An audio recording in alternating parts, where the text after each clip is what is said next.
El siguiente programa contiene 0% de análisis y 100% de insultos. Si no estás dispuesto a escucharlo, te sugerimos te retires y vayas a un lugar seguro. Si a pesar de la advertencia decides quedarte, te recomendamos que escuches el programa completo antes de irte a quejar en Twitter.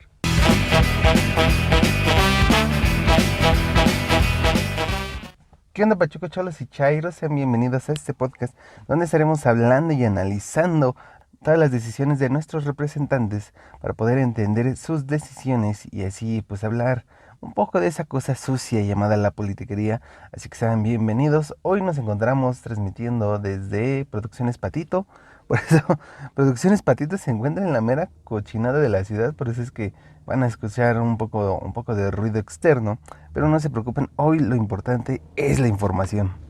Hoy no tenemos ningún invitado por cuestiones de logística, pero no se preocupen, como les decía, harta información de la que podemos estar platicando, así que siéntense cómodos. Vamos a comenzar.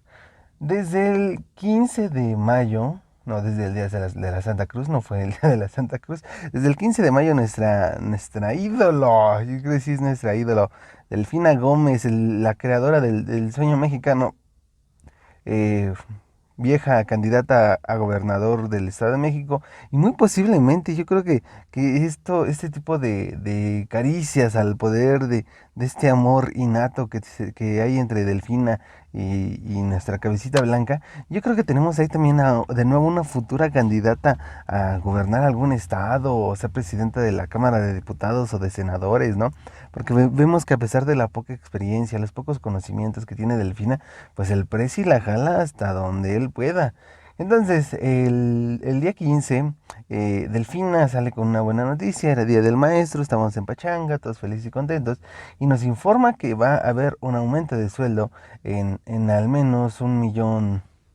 1 millón de maestros, no sé si haya más de 1 millón de maestros, pero específicamente aquellos maestros que ganan menos de 20,000 pesotes al mes. Porque recordemos que cuando atrapan a la maestra se revela todo este chanchullo garambullo que tenía, toda esta red de distribución de trabajo, vamos a ponerle así, que tenía sobre los maestros. Esto es, yo quiero ser maestro, pero oye, sí, pero mira, el asunto está así. La plaza de maestro cuesta 50,000 pesos, menos de tu sueldo también te vamos a estar quitando el 5%, pues ya sabes, ¿no? Pero para las copias, para el papeleo. Entonces, estos 50,000 pesos que te aseguran, que como ya vas a estar protegido por el sindicato, puedes no trabajar. Así es esto. Pues podemos decir que eres maestro mientras te tenemos en el sindicato ahí sacando copias, ahí lavando los baños. 50,000 pesotes la plaza y te va a estar llevando 25,000 al mes, ¿cómo la ves? Menos tu 5%, recuérdalo. Esas copias son muy importantes. La cuestión era esa, ¿no? Y entonces había muchos maestros que no estaban dando clases, pero que tenían el título de maestros, o que la plaza de maestros se la heredó su abuelo, se la heredó a algún tío, se la compró, y pues ahí es donde dice Delfina, dice, oigan, estos no maestros están ganando más de 25,000 pesos, mejor ayudemos a los que, por obvias razones, si ganas menos de 20,000 pesos, a lo mejor si estás en la Sierra Tarahumara dando clases a 6 alumnos de diferentes edades y cada alumno necesita una clase diferente, ¿no? Porque hay maestros que si hacen ese tipo de trabajos van a comunidades lejanas, pero como son tan pocos alumnos, tienen que mezclarlos a todos juntos y después separarlos para que cada quien reciba la educación especializada. Suena interesante la idea, yo creo que sí es una buena decisión, pero justo en tiempo de campaña, así que alguien como Delfina que pues no, ¿cómo decírselos? No ha resultado ser la luz más brillante de la serie, de la casa, pues sí resulta un tanto propagandístico, ¿no? Habría que ver al final si en verdad todo ese dinero llega a los maestros, porque ya vemos que que para Morena hacer programas clientelares o programas donde lo único que van a hacer es repartir dinero y que al final no todo el dinero llega a los beneficiarios finales, pues y luego más en tiempo de campañas, y luego más Delfina que tuvo chanchullos en Texcoco pidiéndoles el sueldo a los maestros, Digo, yo solo hablo, ¿no? Y hablando de dar solo chanchullo a gente que nos cae bien, pues algo que también resultó llamativo e interesante durante toda la semana es el caso de los doctores cubanos, porque recordemos que la semana pasada nuestro cabecita blanca casualmente anduvo paseando solo por países donde hablan español, porque recordemos que, primero que al presidente no le gusta viajar. Él se la pasa en Palacio, en sus mañaneras, sale a comerse una tlayuda a algún estado, unos pambacitos, unos tamales de chipilín, se regresa al palacio y ahí se queda guardado. Eso hasta donde sabemos, ¿no? No sabemos si en las noches se da una escapadita. Bueno, pues en su viaje por estos bonitos países del habla hispana, pues uno de los donde más, yo creo que se sintió feliz, ¿no? Como niño en Disneylandia, como un sueño realizado, como, como alguien que conoce a su héroe.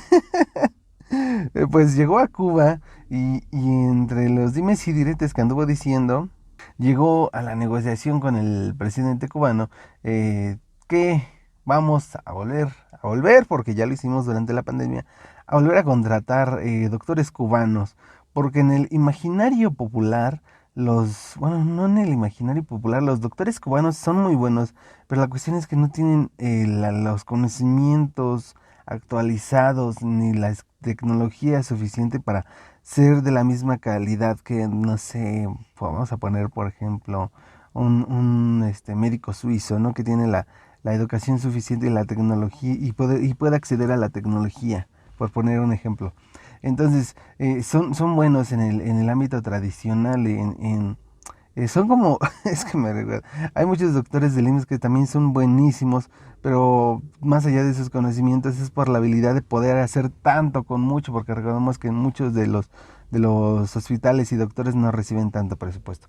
Entonces, volvemos a contratar doctores cubanos porque ya habíamos contratado en la pandemia, y durante la pandemia se dijo, se rumoró, se chismorrió que el sueldo de esos doctores no llegaba a los doctores, sino que porque el contrato fue directamente con el presidente del país Cuba, y entonces el sueldo de estos doctores pues era enviado directamente a los gobernantes, al presidente de Cuba, y nunca llegó este dinero, que de por sí era muy caro, son muy caros los doctores cubanos, contratarlos por este método.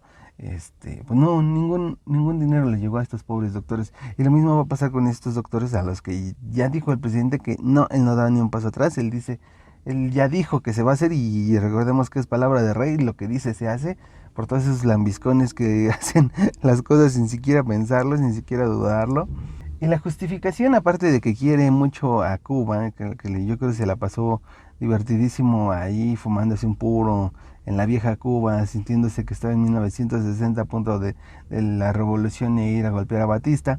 Eh, Aparte de eso, su justificación fue decir que en México no hay doctores, que faltan doctores, ¿no? Es que este tema sí estaría interesante, pero hablarlo con un doctor, con alguien que lleve años en este ámbito, que trabaje en el ámbito público, porque recordemos que puedes trabajar tanto de manera independiente como en el público como en el privado.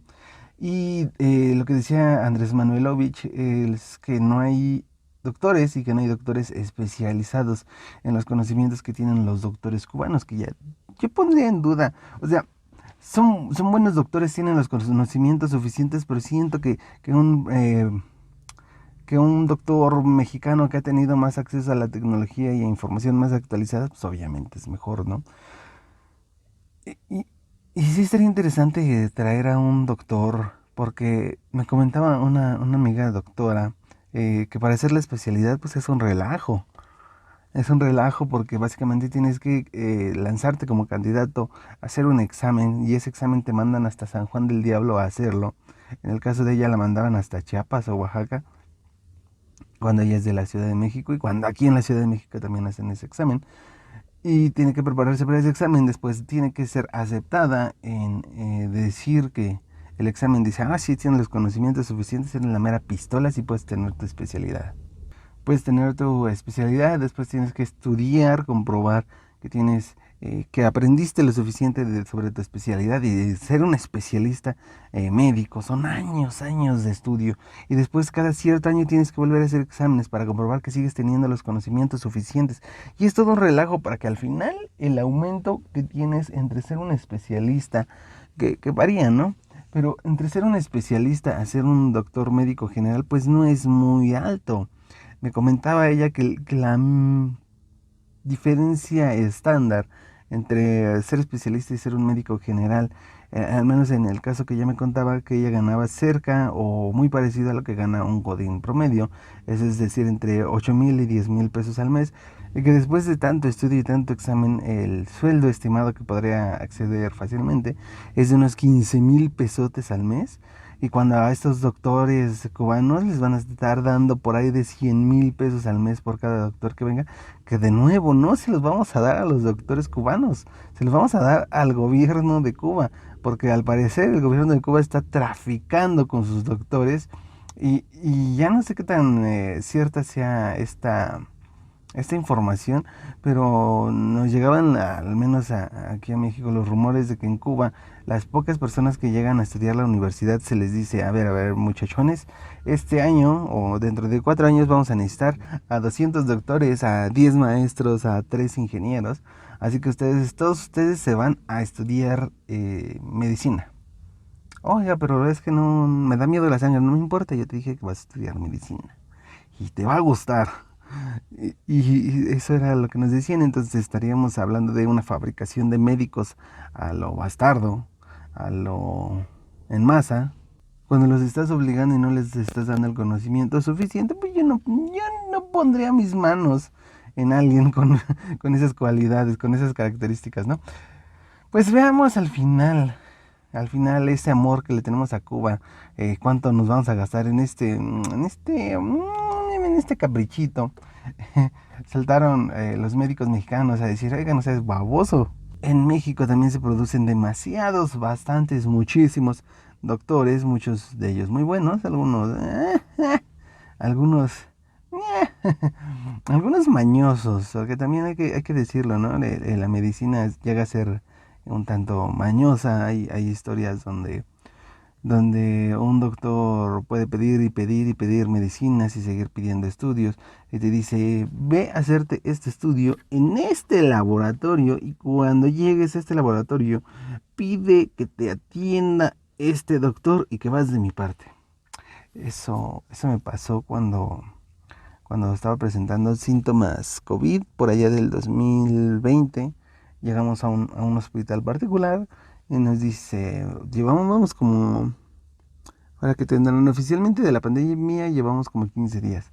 Y la doctora ya tenía zona COVID, ya estaba preparada, todo sellado, eso me gustó.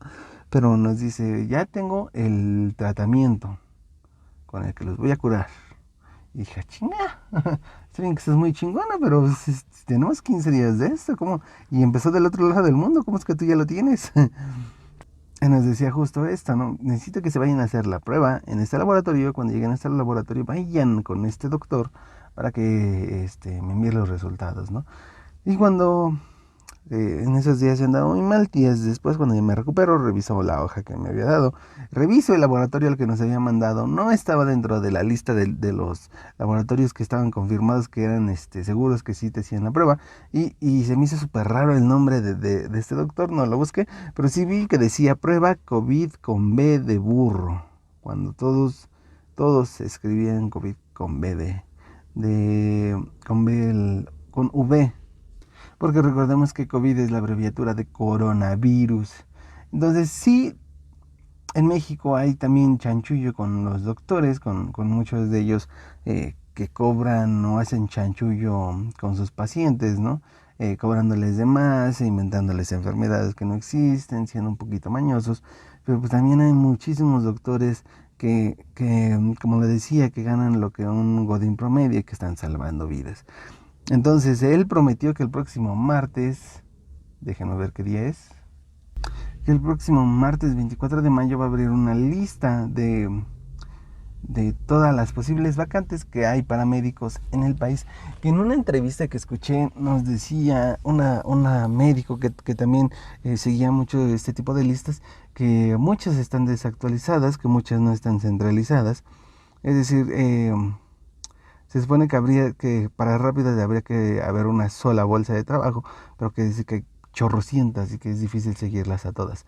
Y pues veamos al final, ¿no? Y me imagino que va a ser tan mañoso el presidente que los va a enviar hasta San Juan del Diablo, que les va a dar sueldos bajos o que va a hacer algo para que digan, miren, aquí está el trabajo que les estoy dando a los doctores mexicanos y no lo aceptan.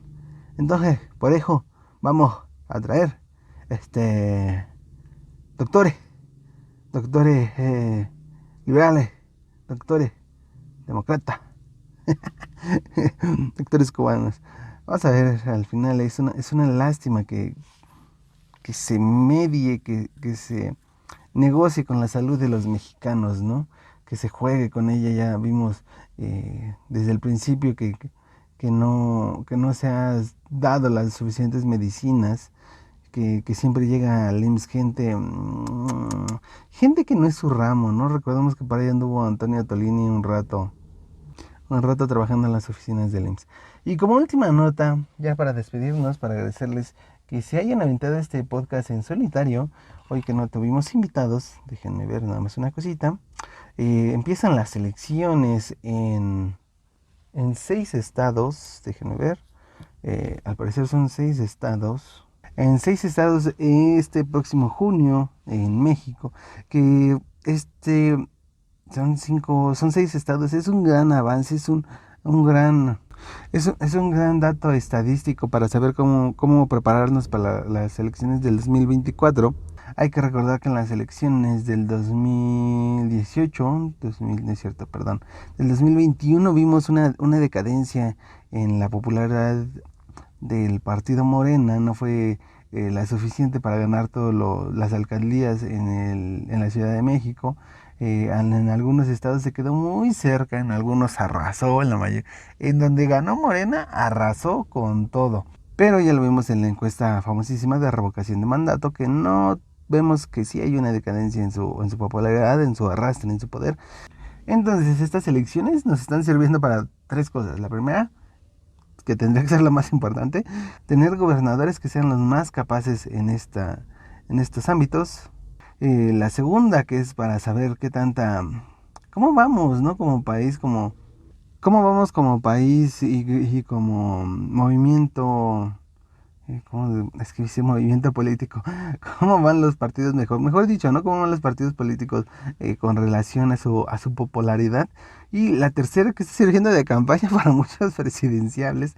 Ya vimos que ahí andaba Marcelo, que ahí andaba Claudio, que ahí andaba Adán Augusto acompañando a estos gobernadores. Por supuesto, hay a quien le encantaría estar ahí en las elecciones, en las campañas, dando gritos y diciendo fuchicacas, es al presidente. Es al que le encantan las campañas. Vemos que su gobierno ha sido toda una campaña eterna y que le encanta estar gritando como loco. Les decían alguna vez que él tiene varios tonitos de voz. Cuando el que más me llama la atención es cuando lee un discurso. Tiene la peculiaridad de que solo puede leer 2 o 3 palabras en su discurso. Y a ver, vamos a leer. Tengo aquí un texto. Les voy a dar un ejemplo de cómo lee el presidente sus discursos. Los 6 estados que ya iniciaron campañas electorales y que tendrán elecciones el 1 de junio son los siguientes: Aguascalientes, Durango, Hidalgo, Oaxaca, Quintana Roo, Tamaulipas. Y vemos que las mañaneras, cuando le hacen preguntas incómodas, se vale súper lenta. Y que en cuanto ustedes escuchen que es de que es porque está inventando la respuesta, o está viendo cómo salirse con la suya, cómo inventar un chistorín para desviar toda la atención. Y cuando vemos que está en las elecciones, que le sale su arenga, su yo interno que lo puede liberar, pues ya lo hemos escuchado, ¿no? El famosísimo Fuchicaca. Que se expropie. Entonces, como el Prezi no puede ir a las campañas, pues están viendo a todos a todas sus corcholatas. Es decir, a todos sus tapones. Y pues muchos les está yendo bien, ¿no? Vamos a ver rápidamente la lista de los candidatos. En el caso de Aguascalientes va María Teresa Jiménez Esquivel. Ella va por Aguascalientes, integrada por PRI, PAN, PRD. Nora Rubalcaba, candidata de Morena. Marta Márquez Alvarado, candidata por Juntos Hacemos Historia por Aguascalientes. El PT y el Partido Verde Ecologista de México. Bueno, miren, en el caso de Aguascalientes no se aliaron, no se alió Morena, va solo, no tiene ningún aliado. Va Nayeli Muñoz, candidata de Movimiento Ciudadano. Natsieli Teresita Rodríguez, candidata de Fuerza por México. En Durango se disputa el cargo de gobernador, y de 39 presidentes municipales. En este caso los candidatos a gobernadora son Esteban Alejandro Villegas Villarreal, candidato de Va por Durango, PRI, PAN, PRD. Alma Marina Vitela Rodríguez por la coalición Juntos Haremos Historia. PT, redes sociales progresistas. Qué bárbaros que sigue existiendo este partido político. Y Partido Verde Ecologista de México y Patricia Flores Elizondo, candidata por Movimiento Ciudadano. En Hidalgo se disputa el cargo a gobernatura. ¿Quién está en Hidalgo que durante la inauguración del presidente del aeropuerto Felipe Ángeles, qué discurso tan burdo dio el gobernador del estado de Hidalgo? Qué bárbaro. Por Hidalgo van Carolina Vigiano Astría, por la coalición va por Hidalgo, PAN, PRI, PRD. Julio Menchaca Salazar, por Juntos Hacemos Historia, va Morena, PT y Nueva Alianza Hidalgo. Nueva Alianza es el gobierno del Bester, ¿no? Vaya que todavía quedan. Recordemos que en los estados también pueden existir partidos políticos locales. Francisco Javier Berganza Escorza, Berganza, por Movimiento Ciudadano. Y José Luis Lima Morales por el Partido Verde Ecologista de México. En Oaxaca se disputa la gobernatura, va Salomón Jara, candidato de la coalición Juntos Haremos Historia. Morena, PT, el Partido Verde Ecologista de México, y un partido llamado PUM. Alejandra Vélez Álvarez del PRI. Natividad Díaz, candidata del PAN. Mira, en Oaxaca el PAN y el PRI no se aliaron, va cada quien por su parte. El PRD no tiene candidato. Dulce Alejandra García Morales, candidata de Movimiento Ciudadano. En Quintana Roo, yo creo que es uno de los más importantes por la cuestión económica en el ámbito turístico. Recordemos que los estados con distribución turística son los que tienen mayor movimiento económico y mayor seguridad. Entonces, en Quintana Roo se disputan la gobernatura 25 diputaciones, los cuales van a ser los candidatos Laura Fernández por Vamos por Quintana Roo, PAN, PRD, y el partido Confianza por Quintana Roo. Mara Lezama, Juntos Haremos Historia. Morena PT, el Partido Verde. José Luis Pech, candidato de Movimiento Ciudadano. Leslie Hendricks, candidata del PRI. Nirvano Mena, candidato de Movimiento Auténtico Social. Va por el MAS. En Tamaulipas que está en la frontera, ¿no? Va gobernatura y es César Trujo Verastegui, candidato va por Tamaulipas, para PRI, PRD. Américo Villarreal Anaya, Juntos Haremos Historia. Morena PT, el Partido Verde. Y Arturo Díez Gutiérrez, Movimiento Ciudadano. Y de todo esto hay dos cosas interesantes. En una de estas campañas apareció Moreira, un viejo priista de cepa, priista. Busquen Moreira y lo primero que les va a aparecer es una foto de él con Peña Nieto. Y que ahora rechaza al PRI, dice que no, que el PRI fueron malos y que ahora está del lado correcto de la historia. Y parece que a todos los chairos se les olvidó quién es este viejo lobo de mar, este viejo priista Moreira, por Dios. Y que ahora se va a estar apoyando en la campaña. en la campaña de estos gobernadores. Qué bárbaros, qué bárbaros. Y el caso más llamativo fue el caso de, es que no son elecciones de gobernadores, pero las presidenciales ya están peleando, ya están haciendo su luchita. Y se encontraba Marcelo dando una pequeña entrevista en la calle cuando vamos a decir, un fanático, un libre creyente de la doctora Sheinbaum, que lo empieza a increpar, le empieza a insultar. Y Marcelo, siendo Marcelo, muy pulcro, muy él, le dice, sí, ya gastaste ya desquitaste tu sueldo, ya hiciste lo que tenías que hacer. Qué bárbaros, entre ellos se van a estar peleando por ver quién va a ser el bueno. Pues bien, eso es todo por hoy. Gracias a todos los que escucharon. Recuerden que pueden seguirme, acosarme. Lo pueden hacer en Twitter e Instagram, en @Adrián2Don, el 2 con número. Aprovechando, si este tipo de contenido te está gustando, no dudes en agradecerlo, ya sabes cómo, y en compartirlo con alguien a quien le podría interesar. Eso es todo por esta ocasión. Nos vemos. Besos. ¡Mua! Vámonos que ahí viene el cocuyo.